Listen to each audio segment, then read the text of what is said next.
So as I've been having conversations with many of you here at dinner and over drinks, I've been trying to explain what I do as a composer, and this explaining to people who are not in my field has gotten me to delve deeper into kind of really thinking about what is my creative process. So this year I've come to think of what I think it is now is a dialogue between my conscious mind and my unconscious mind.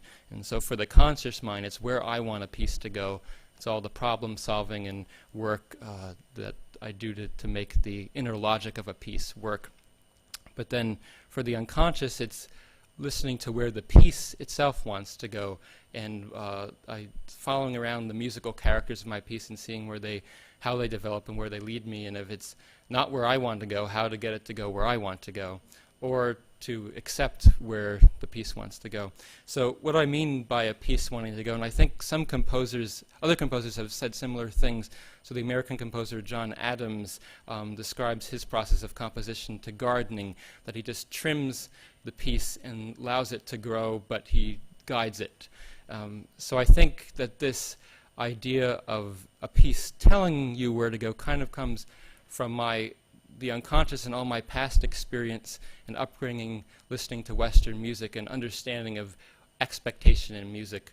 So in tonal music, in a certain key, you'll have certain chords that imply other chords or imply this sort of resolution.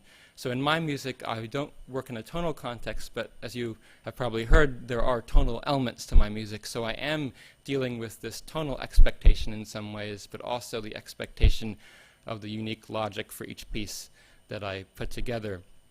So trying to do this, I try to steer the piece in the direction that I want to go by analyzing what I have maybe come across unconsciously, or where the piece seems to be wanting to be headed. So understanding where the expectation is, at least for me as a listener, I can make the decision whether to either go with the expectation or steer it in a new direction that may be more surprising.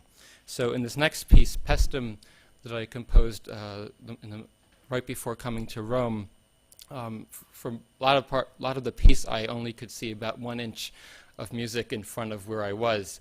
So I was doing a lot of listening and listening to the piece, listening to where I wanted it to go. But the trick is to make it sound like the piece naturally went where it was supposed to go the whole time. So this piece was inspired by a trip I took to Paestum last June, where I saw the Temple of Hera there, and this was a time when I walked up to this temple, which is quite monumental in size, and I started hearing sound in my head, and I took a little iPhone recording of myself singing in what I was hearing for me to listen to later. But what really captured me were the monumental size of these pillars, and having this place of ruins where you have these, they must have had some sort of rituals in these temples, and then they have the whole city, which is just the outline of the city there. So I was thinking of all the people that had been there before me and the people who lived there.